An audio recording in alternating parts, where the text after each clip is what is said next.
Hello everybody, saigancat here, and I am here to do a tutorial walkthrough for Skullgirls. Why am I doing a tutorial walkthrough? Well, Skullgirls is probably one of the most commonly recommended... Oh, hey, I haven't done Beowulf yet. We'll get to it. Skullgirls is one of the most recommended games when people ask, hey, I want to get into fighting games, where do I start? Skullgirls is a very, very, very common answer, at least over on Reddit, where I frequent the fighting game boards.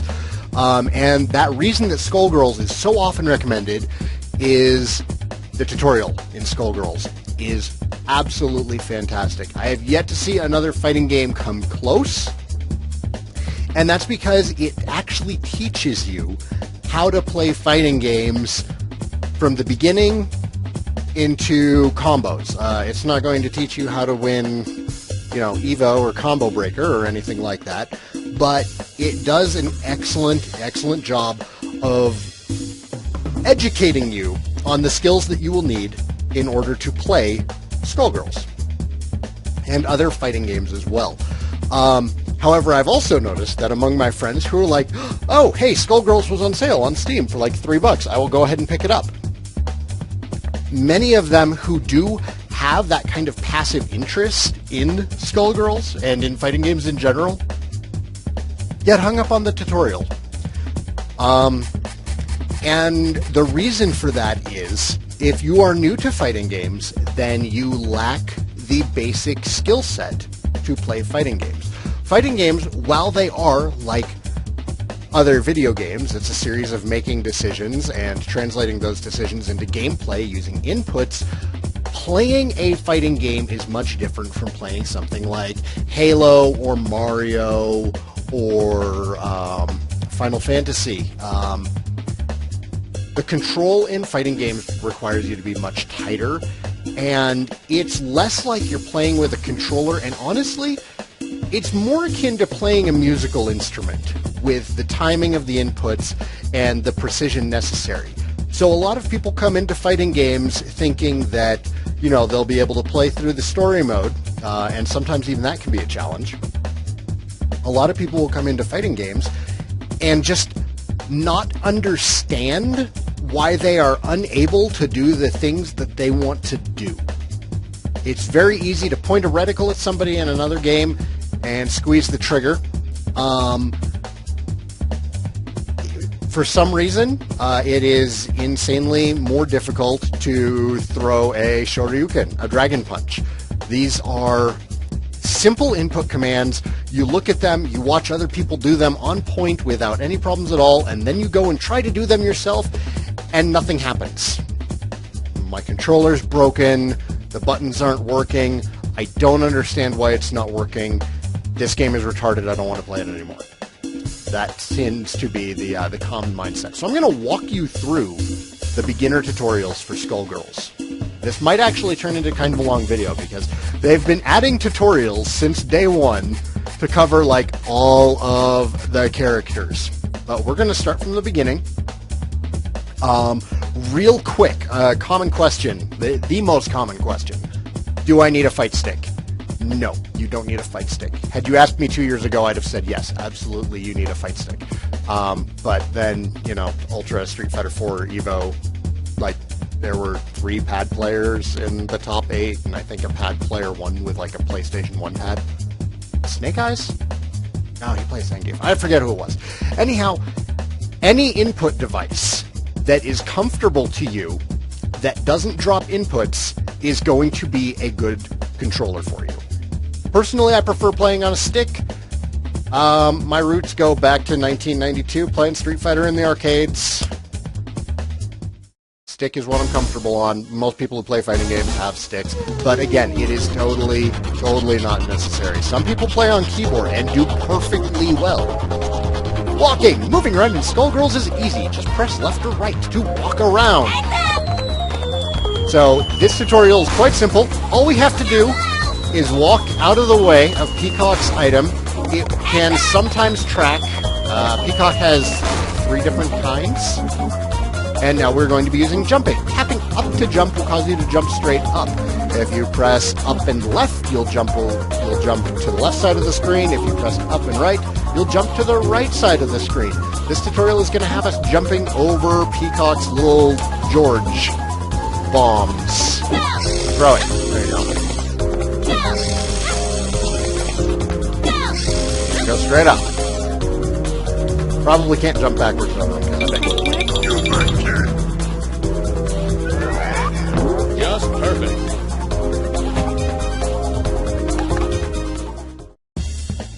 We do next unfinished lesson, it'll pull me all the way over to Beowulf in like what, chapter 7? I want to say? Yeah, chapter 7. We're going to do chapter 1 today. Blocking mid-attacks. Most attacks can be defended by blocking. To block an incoming attack, you just need to be holding the opposite way your character is facing or towards their backs. For example, if you're facing right, you want to be holding left when the attack lands. From here on, this direction will be referred to as back. Many attacks can be blocked while either standing or crouching. These middle height attacks or mid attacks are the most common type of attack. I'm going to take a quick break here to say the reason most new players are terrible at fighting games and will lose to another player who has only been playing fighting games for a short amount of time is blocking. If you can block effectively in a fighting game, that's a third of the work at beginning to understand why you lose fighting games and what you can do better. Blocking is far more important than learning your specials and learning your giant combos. Blocking is the most important thing you will ever learn to do in a fighting game, and it's something that you will never stop learning.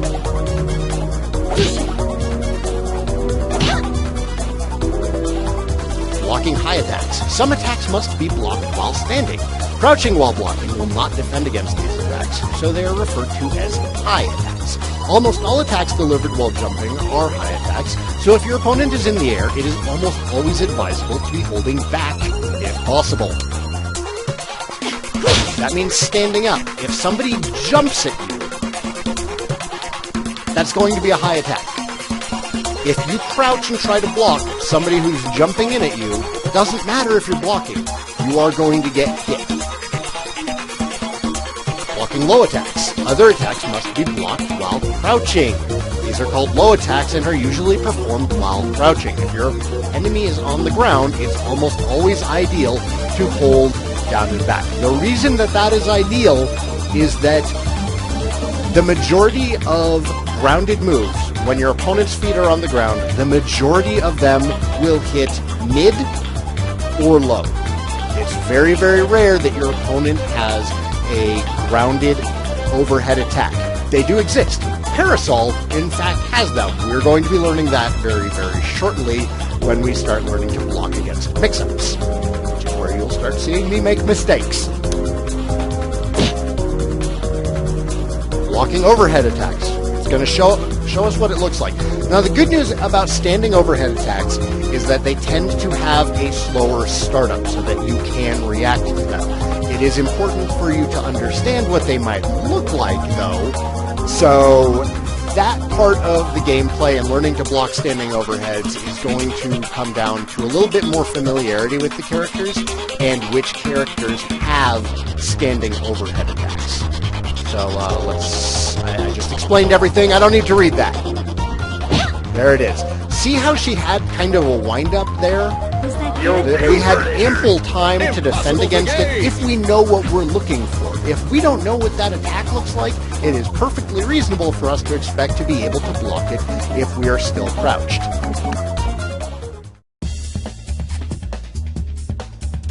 On to lesson 3, basic attacks. Personally, I would like to spend more time on defense, but that's okay. This is still an excellent guide, an excellent tutorial. All characters have 6 normal attacks: light punch, medium punch, hard punch, light kick, medium kick, and hard kick. They get special names: LP, MP, HP, LK, MK, and HK. These are common throughout most of the fighting game world. Occasionally you will see changes to that. Sometimes heavy punch and heavy kick are referred to as fierce. but this is a very common notation for them when you start reading fighting game notation to try and learn combos. Light attacks are fast and weak, while hard attacks are slow and powerful. Naturally, medium attacks fall somewhere in between. This is almost always the case.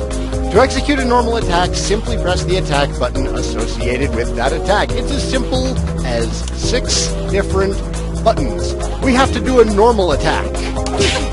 Bam! That was our light punch. All normal attacks can be executed while jumping, and most of them work differently in the air. Attacks from the air usually must be defended while standing, so try to use them on crouching opponents. Jumping attacks are notated with a small J before the button. For example, a jumping light punch would be notated as J light punch. That was our jumping heavy punch. Parasol has a wonderful jumping heavy punch.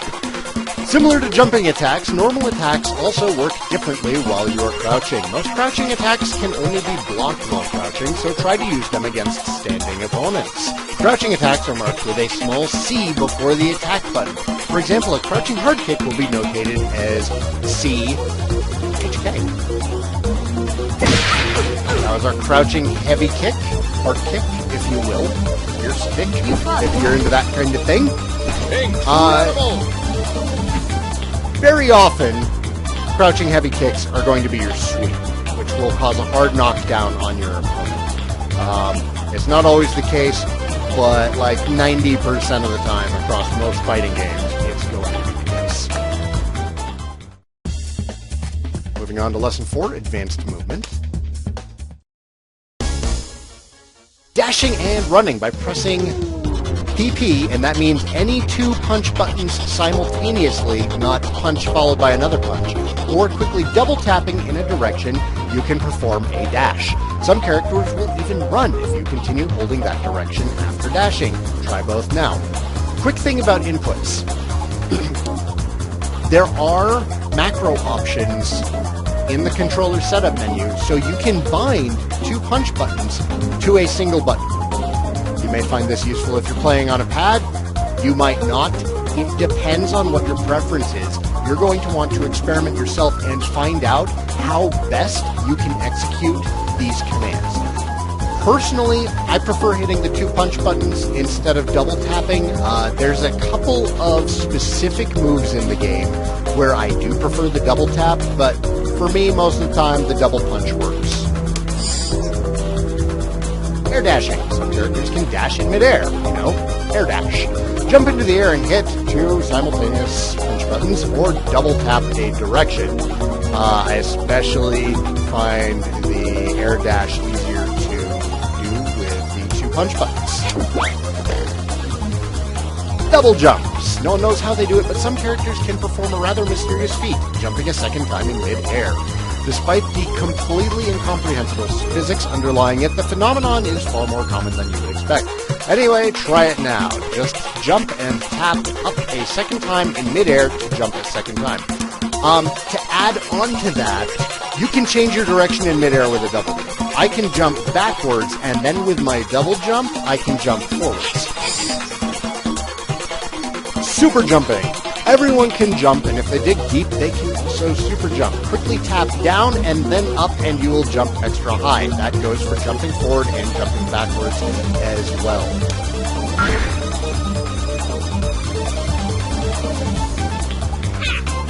I believe Peacock might be the only character super that has effective. access to all of these. I might be wrong. But most characters do not have access to all of those. Like, Big Band doesn't have an air dash, Fukua doesn't have an air dash, but they can double jump. Philia has an amazing air dash. Philia has the best air dash in the game, but no double jump. Alright, Lesson 5, Special and Blockbuster Attacks. A beginner's guide to special attacks, dramatic tension, and blockbuster attacks. Now, if you ask me personally, I feel that special attacks and blockbuster attacks come on a little bit early in this tutorial. And a lot of people who are new to fighting games are going to put too heavy of an importance on learning a character's special moves. That's almost always wrong. More important is learning your normals and learning the use for your normals.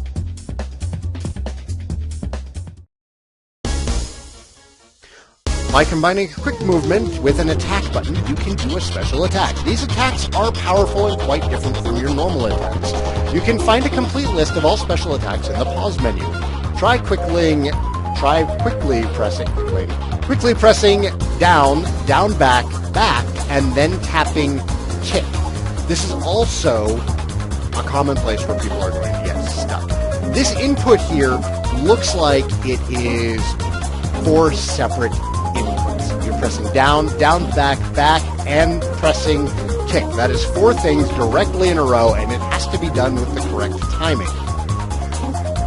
Don't think of it like a video game at this point. You're now playing an instrument. When you look at sheet music, you're not looking at just every individual note once you start actually getting into music. You look at the line of notes and you say, okay, my fingers are just going to do this in this order. This is where your execution barrier comes into play. Somebody who's been playing fighting games for a long time has no problem doing this. They can look at this and do it 100 times in a row without screwing up. Somebody new to fighting games will mash and maybe get it 1 out of 10 times. Do not mash. Mashing is a terrible, terrible habit to get into. If you're already a masher, empty your cup. Empty your cup and start from square one again and learn to do the special attacks correctly. You will thank me for it later. There we go. Special attack strength. Most special attacks change depending on the strength of the button you press. Most of the time, the strength of the attack affects the range, speed, or trajectory of the special attack. Philia's ringlet spike is performed with down, down, forward, forward, and punch. Try to hit Misfortune with Philia's ringlet spike using light punch, medium punch, and heavy punch. With her ringlet spike, it hits depending on the distance of the enemy from Philia. So her light one is close, medium is mid-range, and then heavy is far range. Not quite full screen, closer to like 3/4 screen. Successfully landing attacks and getting hit will build up your dramatic tension meter, which is located around your character portrait. When you fill it up, your tension level will increase by 1. Dramatic tension can be consumed to perform powerful blockbuster attacks, and tension levels will be consumed depending on which blockbuster attack you perform. This is a very, very common thing throughout a number of modern fighting games. Super Bar was introduced, I want to say, with Super Street Fighter Turbo. Again, I might be wrong, but that's the earliest that I've seen it. And it's a common concept across most fighting games. If you can learn how to spend your meter and how to manage your meter, you'll be able to move from fighting game to fighting game and have a basic understanding of the systems already in place, as they are very common. Blockbuster attacks. Each character has a number of blockbuster attacks at their disposal, but performing these super powerful attacks will consume levels of tension. Most blockbusters require only 1 level, but others may require 2, 3, or even 5. 5, by the way, is the cap on number of meters that you can get. Let's try Philia's Gregor Samson. Press down, back, down, back, back, and 2 kicks simultaneously.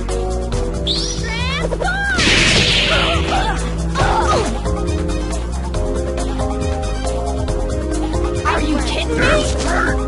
Incredible! Quick thing on input and how I'm doing these. I mentioned before that I don't see it as a series of inputs. It is a single motion for me, and it's commonly referred to as quarter circle forward, quarter circle back. Quarter circle back being what we just did here. For down, down, back, and back. You are drawing a quarter circle to the back from the down position. I'm not looking at it that I'm pressing these individual directions. I'm drawing a quarter of a circle and pressing 2 buttons. And once you get the timing down for that and the input down for that, just think of it that way. You're not pressing a button, you're drawing.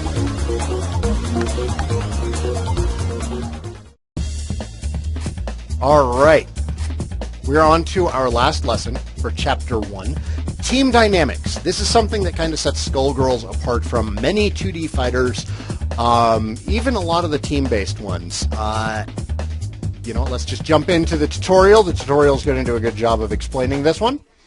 The tutorial does a good job in general. I'm just here to guide you through it. Tagging. Even on a team, you will only control one fighter at a time. You can switch which fighter is on point by tagging another one of your teammates in. To tag the character 2, you press medium punch and medium kick. To tag the character 3, press heavy punch and heavy kick. Your second character is the one with the health bar in the middle. Your third character is the one with the health bar on the top. You can see that on second we have Philia, and in third we have Cerebella. Over on Painwheel's side, in second we have Peacock, and in third we have Misfortune. You can tell by the portraits. If you haven't memorized the portraits yet, it will not take you long. Every character in this game is pretty unique looking, with the exception of Fukua.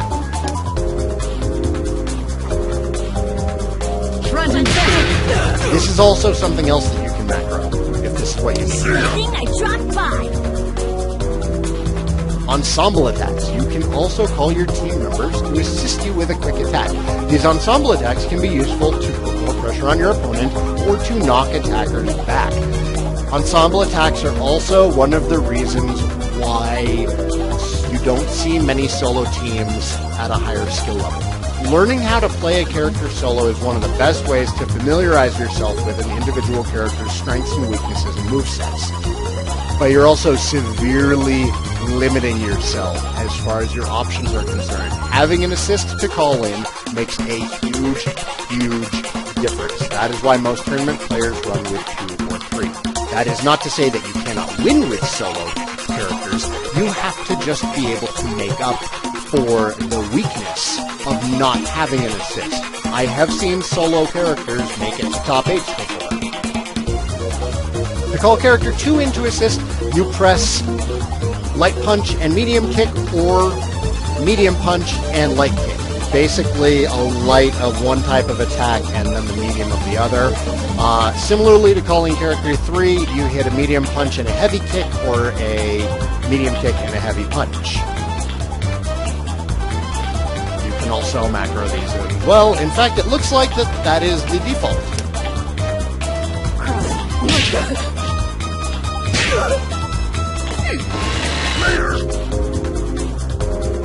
Outtakes.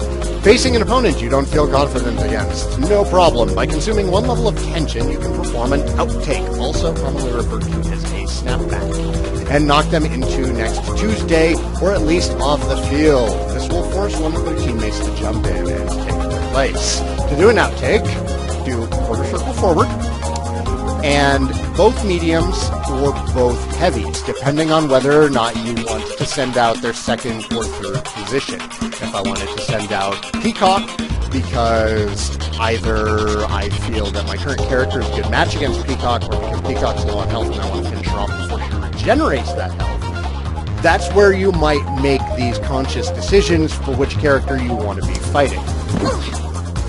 Not a big fan of Cerebella. I do not play a lot of Cerebella. Step right. Sending Fortune.